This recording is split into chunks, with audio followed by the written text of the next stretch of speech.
Hello and welcome everyone. I'm Kendra Larson. This is the Clark Art Talk series as part of the Archer Gallery. Today we are lucky enough to have artist Epiphany Couch here to come and talk about her artwork. Epiphany Couch is an interdisciplinary artist exploring generational knowledge, storytelling, and our connection to the metaphysical. By recontextualizing classic mediums such as bookmaking, beadwork, photography, and collage, she presents new ways to examine our pasts, the natural world, and our ancestors. Couch's work is unapologetically personal, drawing from family stories, her childhood experience, archival research, and her own dreams.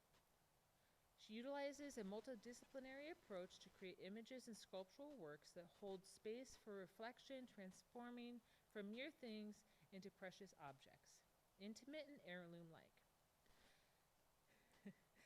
Couch is polyp.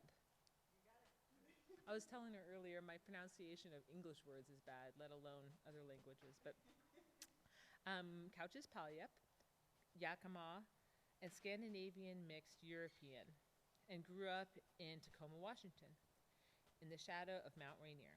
She attended the Tacoma School of Arts and earned her BFA in sculpture from the University of Puget Sound. Her work has been shown in Carnation Contemporary in Portland, Oregon, Gallery Oust in New York City, Center for Fine Art Photography in Fort Collins, Colorado, and Bellevue Art Museum Education Gallery, amongst others. She is the 2024 Studios at Mass MoCA resident, recipient of the Ford Family Foundation's Oregon Visual Artists Fellowship, and a selected artist for the 2024 Oregon Contemporary Artists Biennial, which is happening right now. Oh, it's opening tomorrow. It's happening right now all over social media. Couch lives and works in Portland, Oregon, where she is a member of Carnation Contemporary. Epiphany Couch, welcome. Thank you, Kendra. Hatzlachel, Epiphany Couch Sidsta'at, Spialapabs Chud, Yakima Chud. Good day, my name is Epiphany Couch. I'm Puyallup and Yakima. And I'm really excited to be here today to share some about my work. So, as Kendra said, my name is Epiphany Couch, and I'm an artist, a writer, and a project manager. So, it can be hard to make a living solely as an artist, so it's nice to have some side hustles. So, so I do a little bit of everything, but mainly right now a lot of art making, which is great. I've been an artist since the age of 3, when I defaced my mother's Greek mythology textbooks with drawings of people dancing. And much to her happiness, I'm an actual artist now, so that paid off. So I'll skip over that part because Kendra already kind of mentioned that.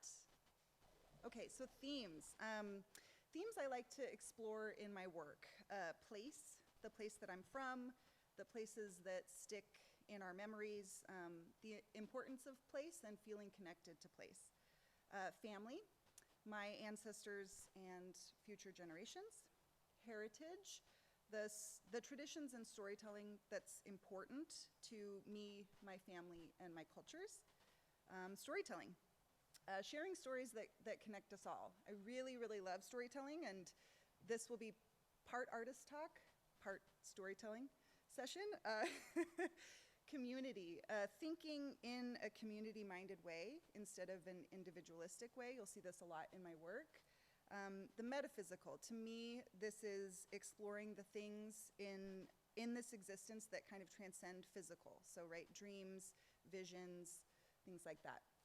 Generational knowledge, the knowledge that is passed down through generations. And connection, disconnection, what separates us from our pasts and what connects us.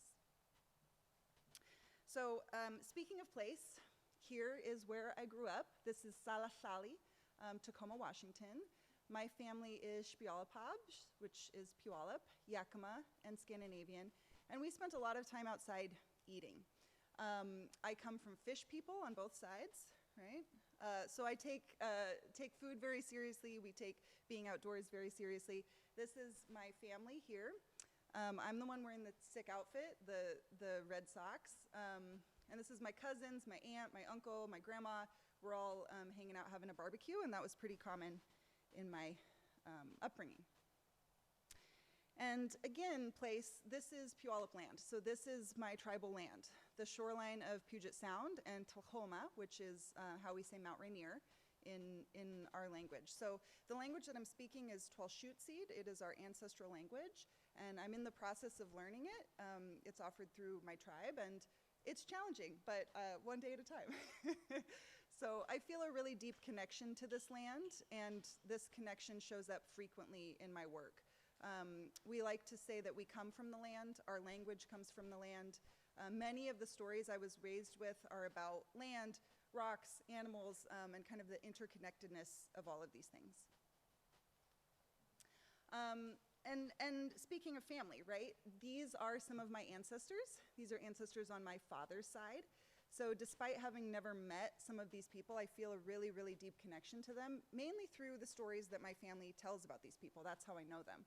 So this is my great-grandmother, Gina, pictured as a child and then as an adult, and my great-grandfather, Bartlett, as an adult. And Gina immigrated to Canada from Norway and then to America. And these are some of my ancestors on my mother's side. So below is my great-grandfather, John. I was very close with him. We called him Grandpa. My second great-grandmother, Ida, and my great-uncle, Woodrow. And they were all born on the Yakima Indian Reservation in Washington State. To the left is a collection of images of the Puyallup women in my family. So me and my sister as babies here, then my mother, Linda, my grandmother, Patty, and my great-grandmother, Barbara.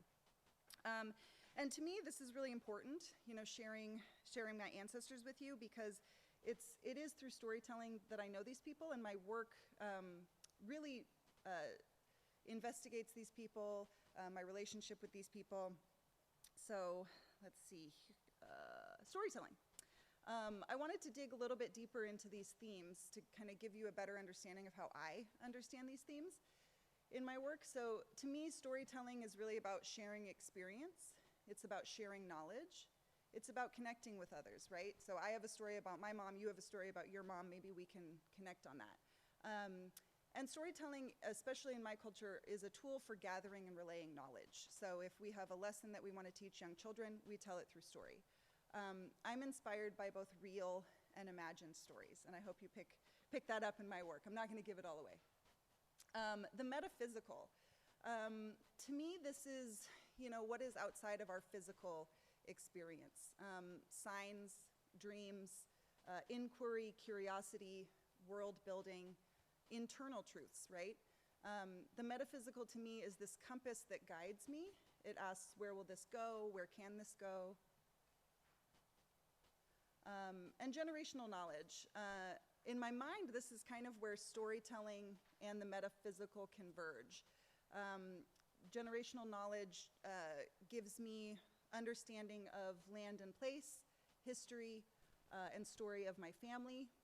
It helps me uncover truths that have been hidden, right? Stories within my family that maybe in past generations were painful, but now I can start to heal my family with those stories. The power of past informing the future. Investigating our past and where we come from. I'm really interested in addressing generational knowledge in a way that promotes healing. So, older work. Because we were on a college campus, and I too once was in college, I thought I'd start by sharing some of my work from college. This is reflection, and this work and kind of this series when I was in college was really exploring land and people and how land and people are really very intrinsically connected. So you'll see here that this is actually a landscape, but it is also a face. It's a silhouette of a face. And I bound it together in all of these pages, right? People are complex. They have all these pages, just like land has all these layers of strata. So trying to kind of get that across, that we're more connected to the land than we might know. Here's another one, Truth Has Another Face. This is a sculptural work that transforms to have like this hidden element. You open it up, in my mind, much like you would with a person, right? You get to know a person and you see their exterior, and then as you get to know them, different things are revealed. And offering. This book is close-up images of the human body, but they begin to resemble land. And again, it's exploring this kind of symbiotic relationship that we have with the land. All of these books are telling stories. So my more recent work kind of evolves away from this typical book structure, either reimagining the book more in the sense of a sculptural element, or pulling pages out of the book and representing them in kind of 2D elements. So one of the books that I brought here is Ringleader of Disorder. It's in the back. And this is where I'll start with a story. So it's 2020. It's the COVID lockdown. Everyone's trying to figure out what to do with all their spare time. And so I was like, okay, you know what? I'm gonna look in all these archives and I'm gonna see if there's anything about my family. And so I reached out to the National Archives and I asked them if they had anything on my great-grandfather. And they said, yes, we have 36 pages of his time at Indian boarding school in Chemawa, which was in Salem at the time. And I paid for them and they sent them to me. And so this book is a recreation and an honoring of his time there.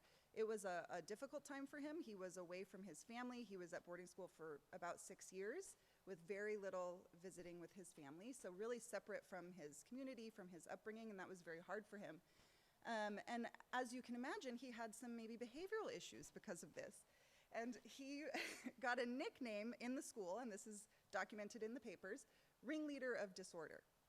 So he had like a little crew of other naughty boys, and they did some naughty things, and they're accounted for in the papers.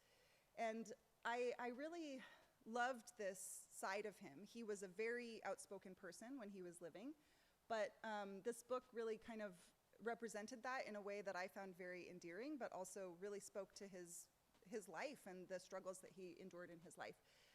The casing is called a parfleche, and this is a traditional Yakima, basically like a luggage, right? So you would store all of your important belongings in this piece of luggage, and so I made one.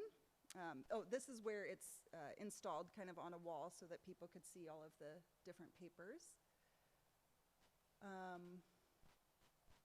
And so this is me making the rawhide luggage. My dog, it's rawhide, so he is like, this must be for dogs.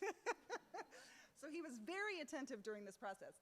But so typically the parfleche are very, very elaborately decorated. They're very colorful. They speak to a certain family. But because I felt like these papers really had taken my grandfather away from his family, I represented it in a very sparse way, right? Just the parfleche, no decoration. Okay, the stars I followed to get here. Okay, another story. So I'm camping one weekend, and when you're camping, you're away from the city, all the city lights. There were so many stars, like more stars than the sky even. And I thought to myself, like, how did people used to use these for navigation? There's so many stars. And I was really kind of thinking about that and being amazed by that skill, and then also thinking that, like, what do I navigate by then? If I can't navigate by the stars, what guides me? And I really came to this idea that I'm guided by my ancestors. And so I made these imagined constellations. There's 9 of them. They're assembled in kind of this family tree orientation. So it starts over here with my 4th great-grandparents and then moves to my mother. My mother's the last one. This is my dad, actually, in front of this work, taking it all in. And so I built these constellations based on their life paths. And what I mean by that is I printed out a map. I put an overlay, kind of marking every place that they had lived in their lives. And this was information I'd gathered from my family and stories or Ancestry.com, kind of piecing it all together. And then I made these little constellations based on their life paths. And so you can see that some, my third great-grandfather didn't travel much, kind of stayed in one location, versus my great-grandmother moved around, bounced around. She was adopted at one point and moved in with a different family, and so she had lived in all of these different places. But in the end, what this work really speaks to is how their stories guide me, right? These are the constellations that I follow, the stars that I followed to get here. Buried by Whiteways. So, let's see.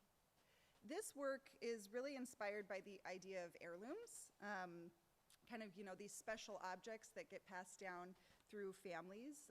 Jewelry, china, artwork, books, these are pretty common ones. On my native side, though, we have very few heirlooms. My ancestors were forced to move frequently, to hide aspects of their culture, and to even sell their objects to museums. So this project is really a reclamation. It's my way of creating an heirloom for future generations, for my niece and nephew.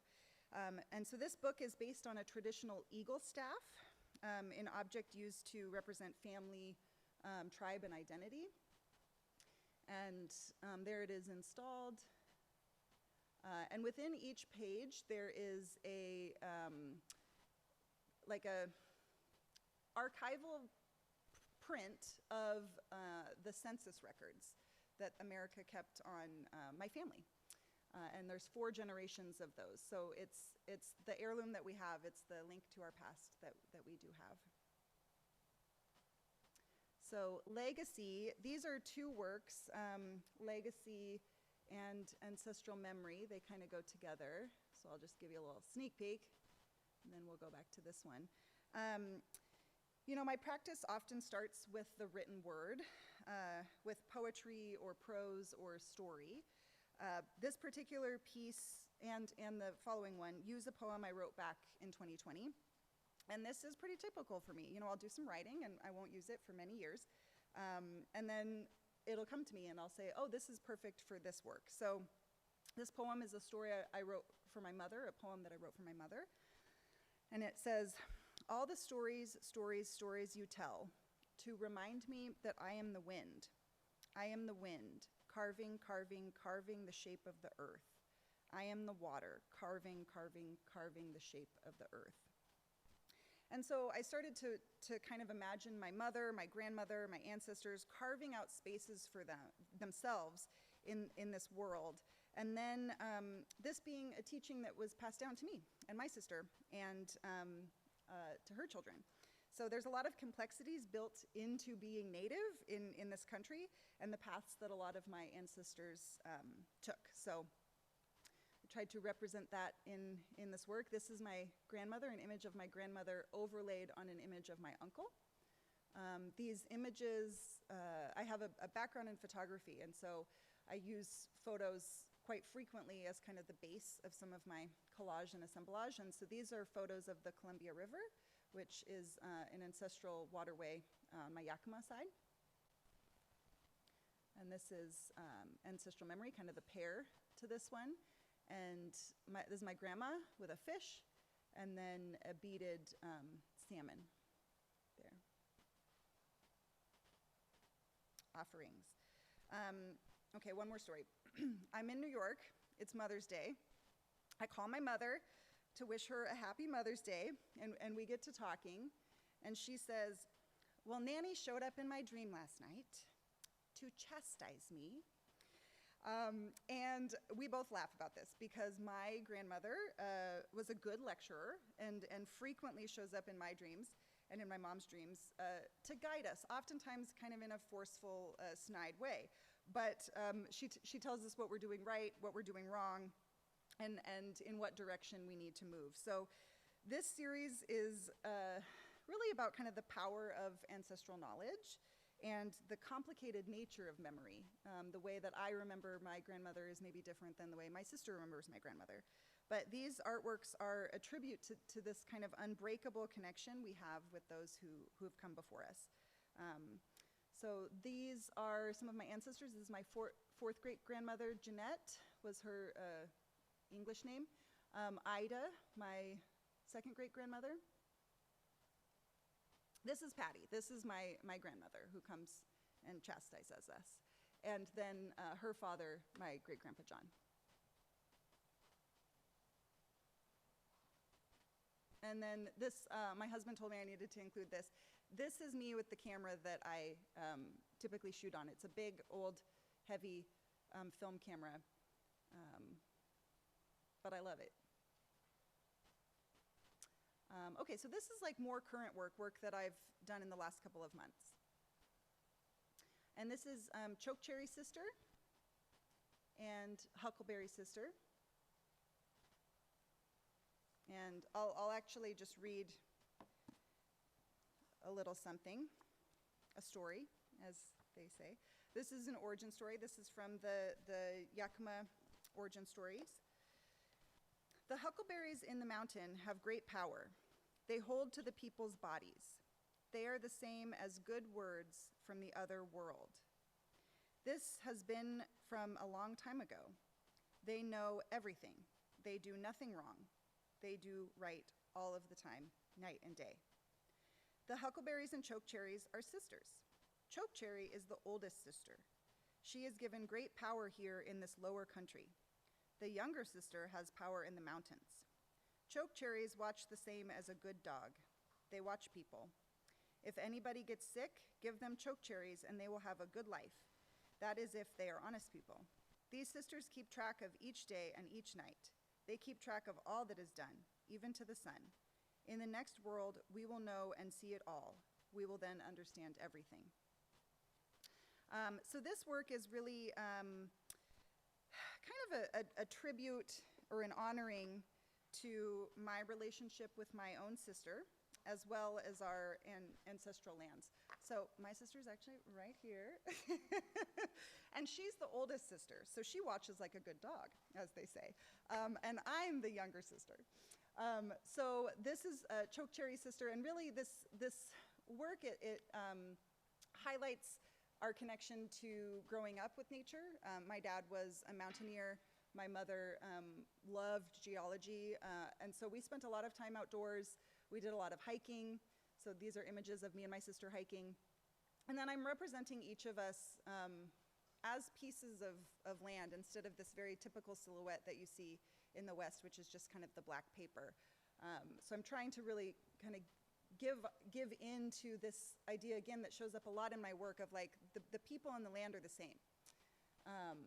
And so there's Huckleberry Sister. This is me. And these ones I finished end of last year. This is another work that I'm being told to do from my grandmother. My grandmother came to me in a dream, and she showed me all of these beautiful pieces of clothing, beautiful regalia covered in beadwork. And I woke up, and I called my sister, and I said, I think Nanny's telling me, we called her Nanny, I think Nanny's telling me I need to start beading.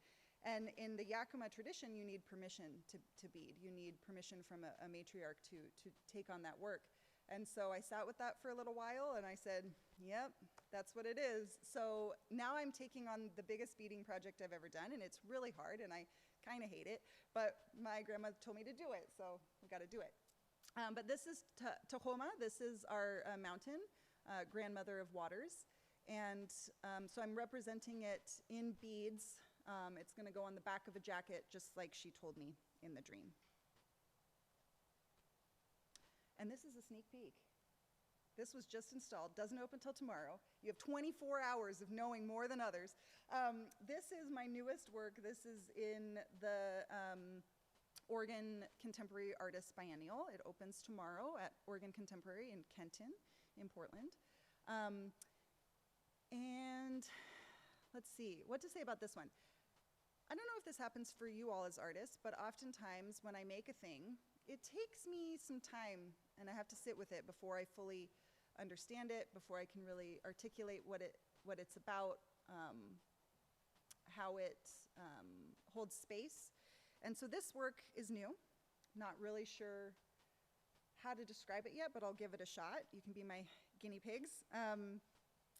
It's really an installation that explores home, what home means, what identity means.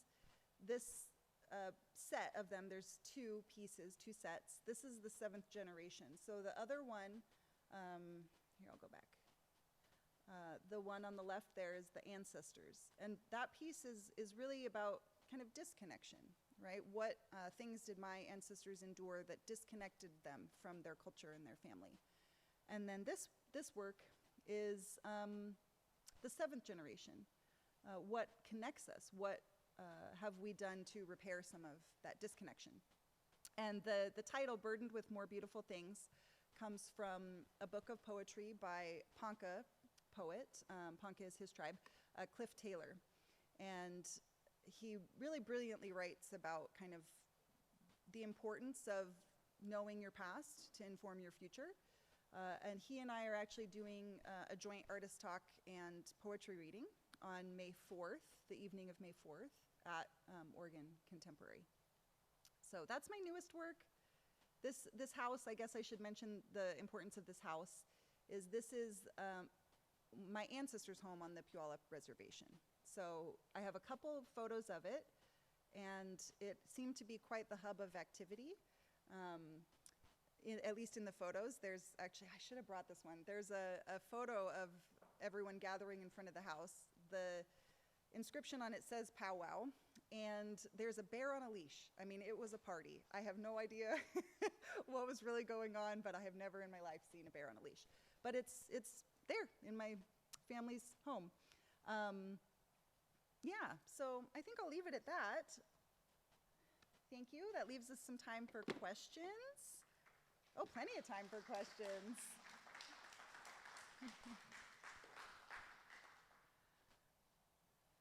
Yeah.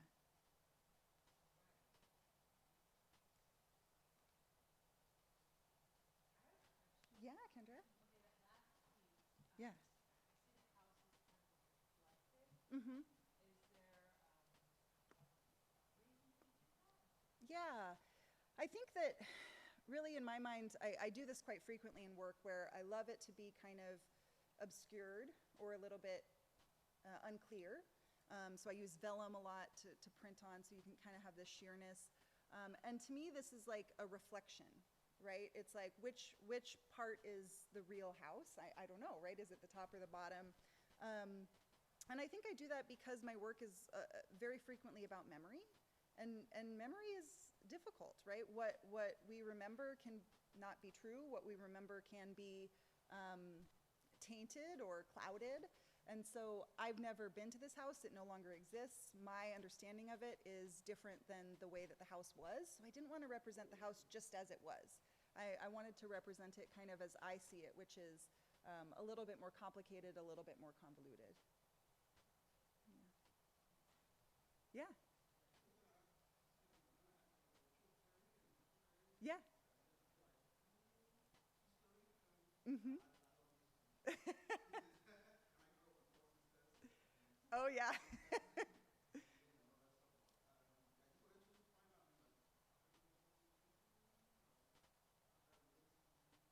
Yeah. Yeah, so chokecherries and huckleberries are both berries that the Yakima harvested, that a lot of tribes in that area harvested. And they're medicinal. So in a lot of ways, they were seen as food, but also medicine. And so each berry had a persona, if you will. And that's very frequent in our ancestral stories, is personification of things to better understand them, right? To pass that information on to children, especially. And so the chokecherry sister, the older sister, is really about like healing, taking care of the people. And the huckleberry is about like being connected to the other world and ancestors. So I was really drawn to that story, because that my sister and I are that way, right? We fulfill those personifications quite well, and we also love berries, so.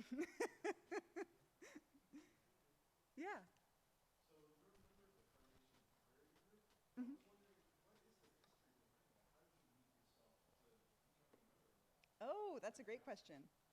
Um, it was an open call. Every 18 months, they asked for new artists. And so I had shown there in like a group show a couple of years ago, and I just really liked their teamwork, kind of their approach to a gallery space. So I applied and I was accepted. And I will say that an artist-run space is a lot of work, but it's actually, I really love it because you are in charge of more of the decision making, right? So the exhibition that I had there last year, I got to show whatever I wanted, right? The gallery didn't dictate to me what I was gonna show versus what I wasn't gonna show. We run our own programming. And for me, it was also a way to really meet other artists and kind of connect with artists from like a huge set of backgrounds and ages. We have a lot of different artists there. We have, I think, 17 right now. We had 18, but one of them moved to Montana. So, but yeah, it was just like through an open call, which is a lot of work. I'll say that much. Like, if you're looking to show work, it's like another job, like applying to open calls, like going through the website, seeing which places are taking work and things like that. But happy to talk more about that as well, because it's a huge part of being an artist. Yeah.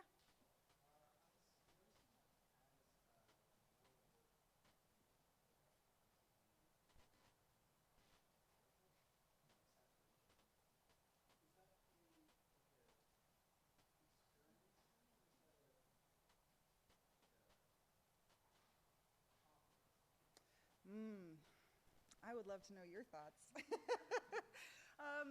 To be honest, I don't really know. I think that it could be just the evolution of the way that I'm seeing my own culture, or the way that I'm seeing myself. I think that my work before, I liked it to be very organized and very detailed and simple. And now I'm kind of getting into this like collage heavy work.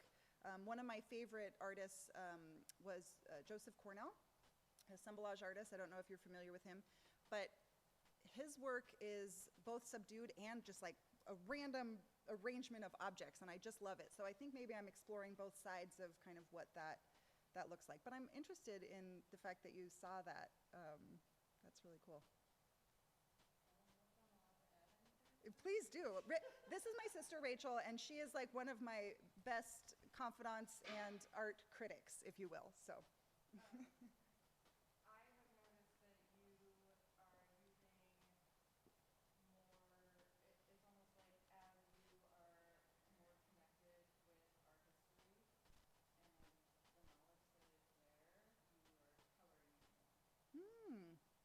Mm-hmm. Yeah. I will say that with these works especially, there's a lot of metaphor now in the work too. And I can explain that a little bit since we're here with this piece and I really cruised through, so we have some time. So the background images are taken on a piece of land in Seattle that a group of natives own. It's called the Yahau Collective. In our language, in Twelshutseed, Yahau means like proceed, like go, go. And they purchased this land, they're revitalizing the land, and there's these buildings on this property that like they can't save. They are very, very old, deteriorated buildings. But they used to be the like employee quarters for this giant mansion that's no longer there. And so these buildings are like covered in ivy. And I find ivy so fascinating because it's an invasive species. It entirely covers things up, right? But it's also beautiful and really attractive. And so I think that, as a mixed person, as a Native person and a white person, ivy is such an interesting metaphor to me. And I love it. I think that it provides a really nice background for these works. And then the birds, it's kind of funny. I do have a reputation in my family for wanting photos of deceased birds. I use them a lot in my work. It sounds morbid, but I swear it's not. It's really about kind of the beauty and the peace of something that has passed on. And so I think of these birds as both like living, but also deceased, if that makes sense. So they had their lives and the beauty of their lives are represented, but the fact that they have passed on is also a thing to consider when we think about our past and things that we're going to keep from our past and things that we're going to kind of leave behind or heal from. And then, of course, this house that is a connection to my ancestry, but something that I know very little about. So, yeah, I think maybe Rachel's right. I think it's just me kind of coloring things in, which is fun as an artist. The evolution of your practice is part of the joy of it. I think about the Beatles actually a lot, and the fact that they had some albums where people were like, oh, the Beatles, this is a terrible album. It sounds nothing like their work before. And I'm like, yeah, but isn't that cool? Like that they evolved and changed their sound and explored new things. And so I think about that a lot as an artist, kind of giving myself permission, because you spoke to this coloring in, and with these ones, with the Choke Cherry Sisters, I was like, oh no, this is wacky. This is so out there. No one's gonna like it. It looks nothing like my other work. But it's also what I was called to make. And so kind of giving in to the evolution of your practice, I think, is important.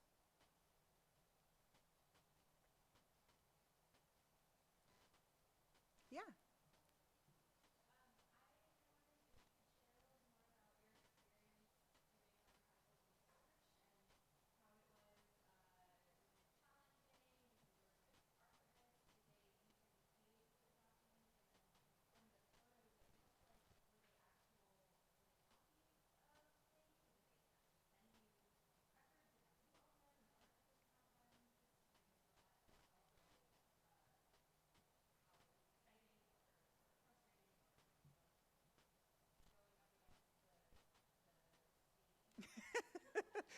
Totally. I would say all of those things. It was honestly one of the best parts of COVID because we had so much time, and I could really get into things in a way that, like, I totally lost track of time. I mean, I would spend like 5 hours, like huge chunk, just like looking through various archives. The National Archives, they keep a lot and a lot of tribal documents, and they basically, they have some of them digitized and some of them aren't. So when I contacted them, they hadn't digitized my great-grandfather's records yet. So there was like a delay. I mean, months and months and months it took for them to get me these records. And they digitized them. They emailed me. They charged me, even though it's my family, which I thought was interesting, but whatever. And then they keep the originals. So I have high-res scans of every single one of them, but I didn't really know what to do with them. And I thought, I really want to hold them. And so that's where, and they're all on this back table if you'd like to look through them. But that's when I just, not even an art project at this point, I just thought, like, I'm just gonna recreate all of these so that my niece and nephew can look through them, so that my mother can look through them. And so I started, trying to color match all the paper and like figure out which, I was gonna print them double-sided and all this kind of stuff, and spent, I mean, many, many, many, many hours doing that. But I think that the archives in general it's like a little bit like a treasure chest. You have no idea what's in there, and then you get kind of down this rabbit hole of some ancestor. And what I would do very, very frequently is I would call my mother, and I'd be like, who is this person that I've seen on Ancestry.com or whatever? And then she'd go, oh, your Aunt Florence. She was the beater, right? And so then she'd tell me all of the things that she knew about this person. So, and my aunt too. My aunt has a lot of knowledge. And so we would kind of piece these things together. So like part archive, part stories. And I just found that it was like actually really, it was really great for everyone. Like I just took it on myself as an interest. And now like I've roped my sister into it. I've roped my mother into it. My aunt too, she is like a big Facebook person, and I'm not even on Facebook, but like she will comment on things that Rachel shares about these ancestors, and she knows so much. I posted a photo of my grandfather and my great-grandfather and my grandmother on Instagram. It made its way to Facebook. She contacts me and says, this is in Tacoma on East, 5th Street or something, and I was like, she knew this all along. So it's been really cool kind of bringing everyone together in my family under research. It seems so dry. Everyone's like, research, oh. But it's, for me, really, really invigorating and really fun. So, yeah. Oh my gosh, please.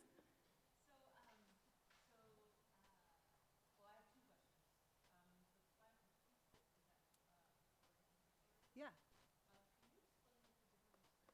Mm-hmm. Yeah.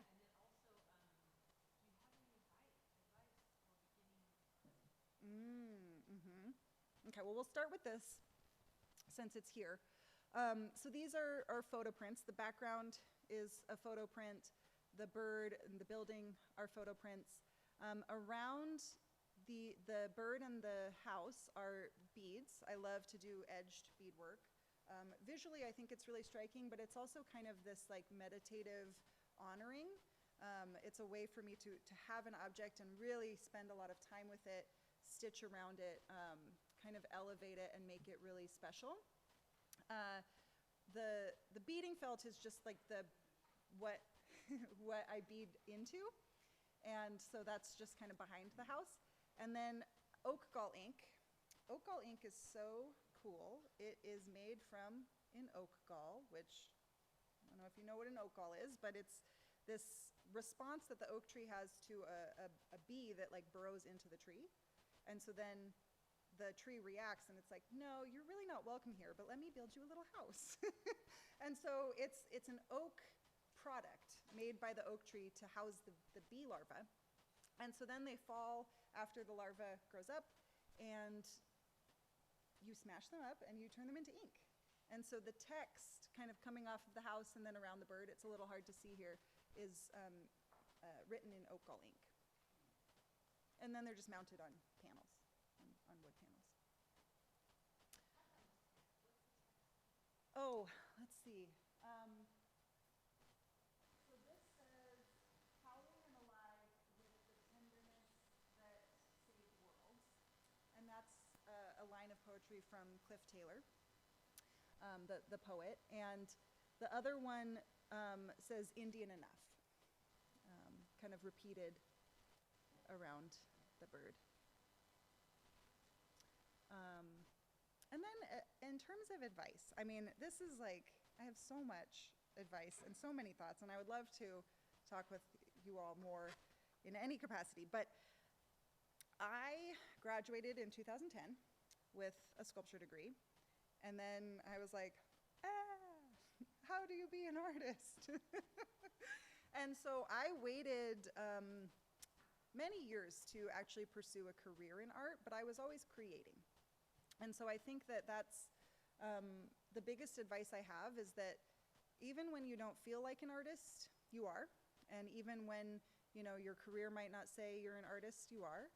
If you're creating, if you have like an artistic mind and you're processing the world around you in that creative way, whether it's writing or drawing or sculpting, I just say keep doing it.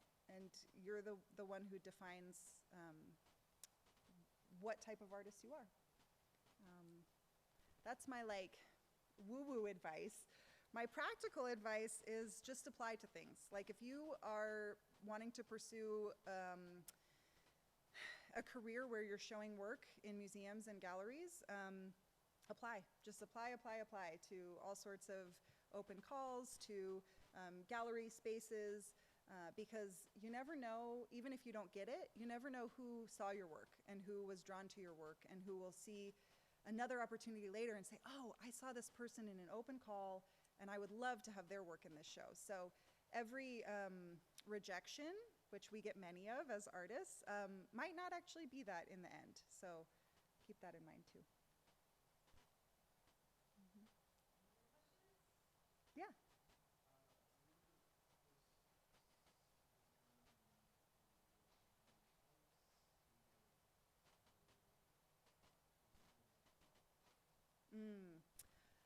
Financially, not stable. um, I am very lucky that my partner has health insurance that I get to use, and that was a huge part of me kind of making this jump to pursuing art. I would say it takes many years before you start to get kind of like paid opportunities, but they're happening more and more. So that's really exciting. I think that there's a big push culturally to pay artists and really value the work that artists do beyond just the work that they produce, right? All of the management of their studio and all of that kind of stuff. It takes time and money.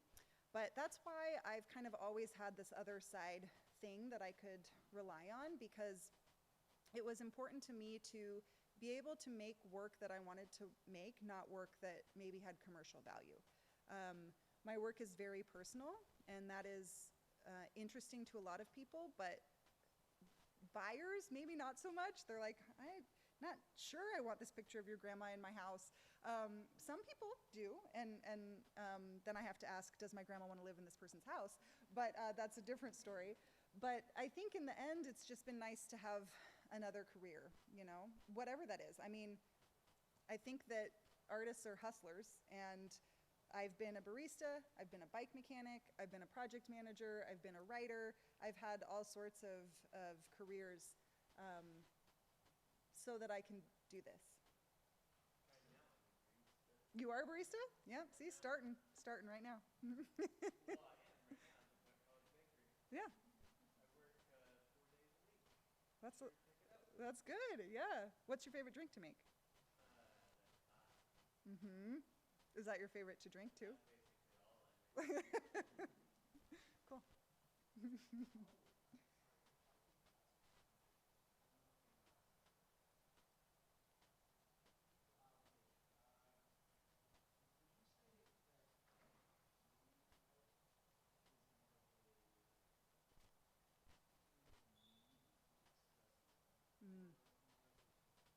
Mm. Mm. That's a great question. I guess a little bit of both. I think in the beginning, it kind of starts out as a need. I'm very drawn to processing through artwork. It's if I have a question, it oftentimes starts as just an investigation into that thing. But then when I'm done with it and when I'm sharing it, especially with my family, I find like great fulfillment out of it. And I think that that's part of the reason why I really think of my work as like community work, because I constantly have to check in with the work and the stories that I'm telling in the work, and whether or not that's okay for me to tell the story about my ancestor or to tell this story about my sister. So it's both. It's both a need for me, but then also a fulfillment for my community. Yeah, thank you for all your wonderful questions.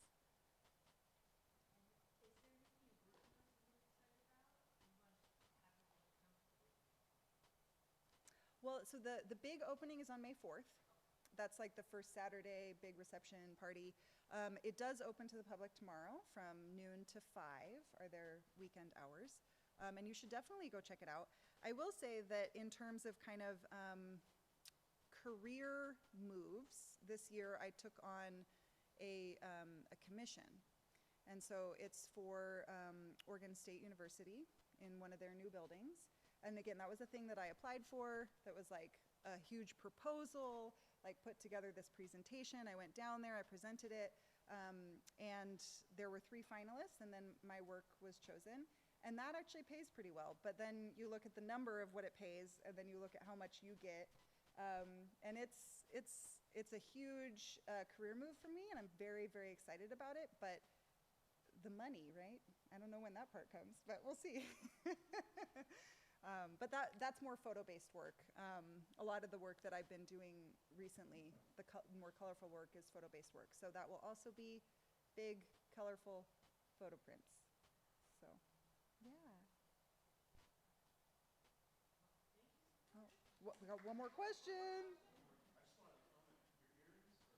Oh, thank you. These are Copper Canoe Woman. That's the maker. And I wore them especially for today because fish people, you know? So these are little salmons, or big salmons. Thank you. All right.